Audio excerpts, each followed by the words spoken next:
हम कभी-कभी इस बात के कन्फ्यूज़न में उलझ जाते हैं कि हम लार्ज कैप में निवेश करें अपने पैसे कि मिड कैप में या कि स्मॉल कैप में, क्योंकि तीनों कैटेगरी अपने आप में बढ़िया है। लेकिन समझ में नहीं आता क्योंकि बहुत सारे म्यूचुअल फंड्स हैं, अब कौन-सा म्यूचुअल फंड सही रहेगा? तो दोस्तों अगर आप इस बात से कन्फ्यूज़न में हो कि भैया मेरा 1 लाख रुपया पड़ा है, इसे मुझे म्यूचुअल फंड में निवेश करना है, लेकिन लार्ज कैप में करूँ, मिड कैप में या स्मॉल कैप में करूँ, तो आज इस प्रॉब्लम का सॉल्यूशन मैं लेकर आई हूँ। दोस्तों आज मैं आपको एक ऐसे फंड के बारे में बताऊँगी, जिसमें आप एक ही फंड के ज़रिए इन तीनों कैटेगरी में निवेश कर पाओगे। जी हाँ। आप अपने उस 1 लाख को यदि जमा करते हो सिर्फ़ एक बार, जी हाँ दोस्तों, आपको बार-बार जमा करने की ज़रूरत नहीं है। आपने जो भी पैसा इकट्ठा किया है, चाहे 50,000 हो, चाहे 1 लाख रुपए हो, ठीक है? तो उस पैसे को आप एक फंड में डालोगे और उस फंड के ज़रिए आपका लार्ज कैप में भी निवेश हो जाएगा, आपका मिड कैप में भी निवेश हो जाएगा और आपका स्मॉल कैप में निवेश हो जाएगा। क्योंकि जो मैं फंड आपको बताने जा रही हूँ ना, यहाँ पे कोई रिस्ट्रिक्शन नहीं है कि आपको 90% लार्ज कैप में डालना है। यहाँ पे फंड मैनेजर जो होते हैं इनके, वो बिल्कुल फ्री होते हैं कि वो अपना पैसा लार्ज कैप में अपॉर्च्युनिटी दिखती है तो लार्ज कैप में भी निवेश करते हैं, मिड कैप में और स्मॉल कैप में भी निवेश करते हैं। अब ये जो फंड होते हैं दोस्तों, इस तरीके के फंड काफ़ी स्टेबल होते हैं क्योंकि इनमें लार्ज कैप में भी निवेश होता है, जो कि वो कंपनीज़ होती हैं, जो कि इंडिया की टॉप 100 कंपनीज़ में से आती हैं। अब ये कंपनी क्या है कि अगर मार्केट क्रैश होता है तो बहुत ज़्यादा रिटर्न इनमें फ़र्क नहीं दिखता है। मिड कैप कंपनी क्या है कि मिड कैप कंपनी भी धीरे-धीरे अच्छे से परफ़ॉर्म करती है और लार्ज कैप बनने की कोशिश करती है, तो यहाँ से आपको रिटर्न मिलने के चांसेस ज़्यादा रहते हैं और स्मॉल कैप कंपनी तो देखो हाई रिस्क, हाई रिवॉर्ड पे काम करता ही करता है। तो यहाँ पे आपको ना तीनों कंपनियों का कॉम्बिनेशन देखने को मिलेगा। तो दोस्तों मैं यहाँ पे आपको इंट्रोड्यूस कराने वाली हूँ एचडीएफसी का फ्लेक्सी कैप फंड। अब जैसा कि नाम से ही समझ में आ रहा है कि ये एक फ्लेक्सी कैप फंड है। फ्लेक्सी कैप का मतलब ये होता है कि इनके फंड मैनेजर्स को बिल्कुल फ्रीडम होती है कि ये लार्ज कैप में अपॉर्चुनिटी दिखे तो उसमें भी पैसा रख सकते हैं, मिड कैप में भी रख सकते हैं, स्मॉल कैप में भी रख सकते हैं। और अगर मार्केट क्रैश हुआ, सपोज कि मार्केट डाउनफॉल में जा रहा है, ठीक है, देख रहे हैं कि मार्केट क्रैश हो रहा है, तो फंड मैनेजर क्या करेंगे, जहां पे ज्यादा अपॉर्चुनिटी देखने को मिल जाएगी उस हिसाब से उस पैसे को वो उस जगह पर रिप्लेस करते हैं। तो इससे क्या होती है कि हमारे रिटर्न में स्टेबिलिटी बनी रहती है। तो फ्लेक्सी कैप कैटेगरी एक बहुत ही शानदार कैटेगरी होती है जिसमें लार्ज कैप में भी निवेश होता है, मिड कैप में भी और स्मॉल कैप में भी, तीनों कंपनियों के एक्सपोज़र आपको देखने को मिल जाते हैं। अब मैंने यहाँ एफसी के फ्लैक्सी कैप फंड के बारे में। अब इस फंड की जो लॉन्चिंग डेट थी दोस्तों, एल लिखा है मतलब लॉन्चिंग डेट थी, वो 1 जनवरी 2013 थी। यानी ये एक नया फंड तो है नहीं, ये पुराना फंड है और इस फंड में अब तक 81,000 करोड़ से भी ज़्यादा लोगों ने निवेश कर रखा है। मतलब अगर आप इसके फंड साइज़ की बात करेंगे तो जो 81,000 करोड़ का आपको फंड साइज़ देखने को मिल रहा है, इससे इसका ट्रस्ट तो यहीं पे ही बन गया ना कि लोग इस पे कितना ज़्यादा ट्रस्ट कर रहे हैं। तो ये एक भरोसेमंद फंड है जिसने अपने इन्वेस्टर्स को अभी तक निराश नहीं किया है। अब चूँकि इसमें लार्ज कैप, मिड कैप और स्मॉल कैप का एक्सपोज़र देखने को मिलता है, सो इसलिए इसके रिटर्न भी काफ़ी सही होते हैं। अब अगर इस फंड की करंट टाइम की एनएवी देखें, एनएवी का मतलब होता है दोस्तों पर यूनिट प्राइस ₹2,246 है। ये एग्ज़ैक्ट एनएवी है और फंड की कुछ बेसिक डिटेल के बारे में हम जानते हैं कि आखिरकार ये जो फंड है, उसकी बेसिक डिटेल क्या है, जिसमें परफॉर्मेंस भी आ जाता है, एलोकेशंस आ जाते हैं, होल्डिंग्स आ जाती हैं, इनका एक्सपेंस रेशियो, एग्जिट लोड क्या है। तो सबसे पहले हम परफॉर्मेंस की बात करते हैं कि इस फंड ने 1 ईयर में कितना बना के दिया। तो देखो 1 ईयर में हम बाद में चलेंगे, हम 6 मंथ से स्टार्ट करते हैं कि 6 मंथ्स में इस फंड ने कितना बना के दिया, ठीक है।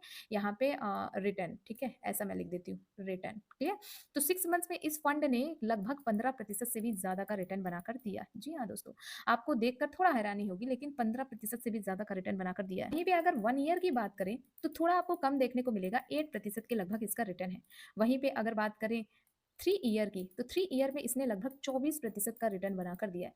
वहीं पे 5 सालों की बात करें तो 5 सालों में इसने 30% का रिटर्न बनाकर दिया हुआ है। जब से ये फंड लॉन्च हुआ है तब से लेके अभी तक लगभग प्रतिशत का एनुअलाइज़ रिटर्न बनाकर दे रहा है अपने इन्वेस्टर्स को। तो यानी 20% का एनुअलाइज़ रिटर्न भी एक बहुत बड़ा नंबर होता है क्योंकि म्यूचुअल फंड में मिनिमम 11% 12% ही लेते हैं अगर मार्केट क्रैश होता है। बट इस फंड ने काफ़ी अच्छा रिटर्न बना के दिया है अपने इन्वेस्टर्स को। ये तो थी परफॉर्मेंस की बात। अभी हम इसकी कुछ और डिटेल्स के बारे में भी बात करेंगे। तो परफॉर्मेंस तो काफ़ी सही थी इस फंड की, बट फंड का एक्सपेंस रेशियो और एग्जिट लोड भी देखना होगा। तो जो एक्सपेंस रेशियो है, एक्सपेंस रेशियो दोस्तों उसे कहते हैं जो इस फंड को मैनेज करने का खर्च होता है। अब दोस्तों यहाँ पे हम एचडीएफसी के डायरेक्ट ग्रोथ प्लान की बात कर रहे हैं, ठीक है। डायरेक्ट ग्रोथ प्लान का जो एक्सपेंस रेशियो है वो 0% का है। यानी इस म्यूचुअल फंड में आपको 0% 0% का खर्च देना होगा इस फंड को मैनेज करने के लिए।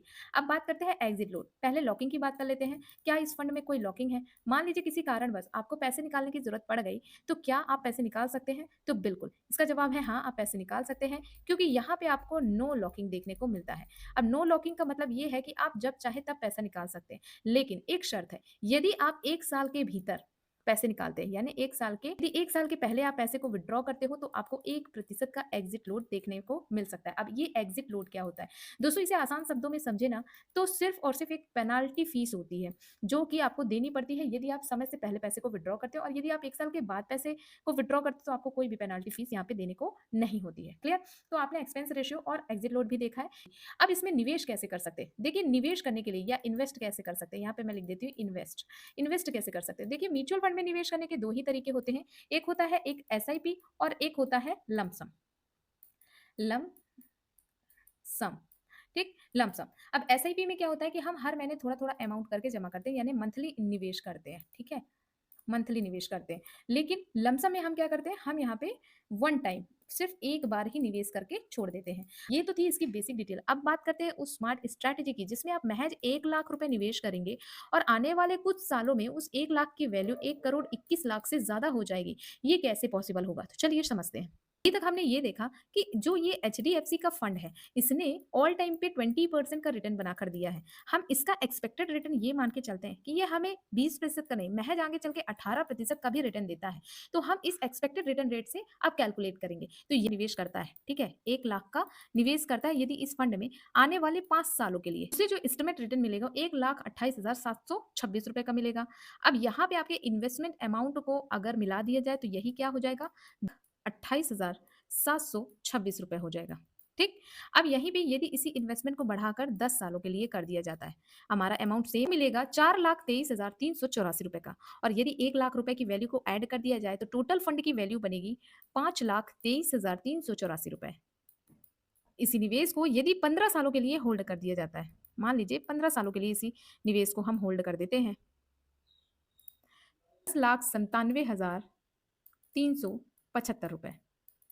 ठीक? और यदि हम एस्टिमेट अमाउंट को मिला देते हैं तो यही हो जाएगा 11,97,375 रुपए।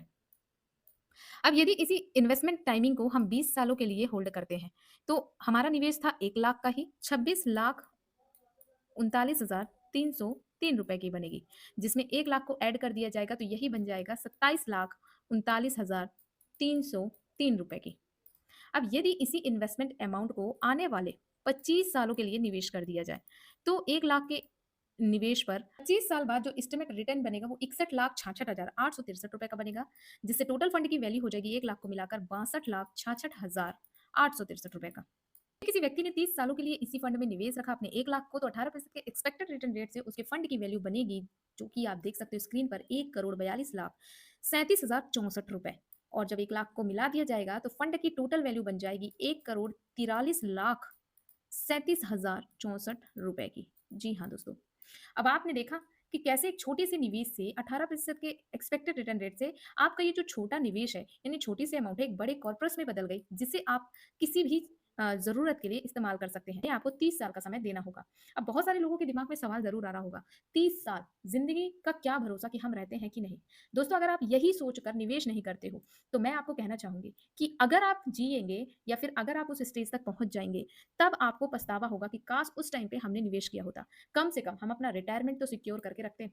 और अगर आपको 30 साल ज़्यादा लग रहा है और आप चाहते हैं कि महज़ 20 साल में ही या 15 साल में ही आप 1 करोड़ तक पहुँच जाएँ, तो फिर उसका एक सीधा सा फंडा है। यदि आपको कम समय में ज़्यादा रिटर्न चाहिए, तो आपको पैसे भी उसी हिसाब से निवेश करना होगा। तो ज़रा-सा भी हेल्पफुल लगी हो तो वीडियो को लाइक ज़रूर करिएगा, शेयर करिएगा दोस्तों के साथ। ऐसे इन्फॉर्मेटिव वीडियोज़ के लिए चैनल को सब्सक्राइब कर सकते हैं। थैंक यू दोस्तों।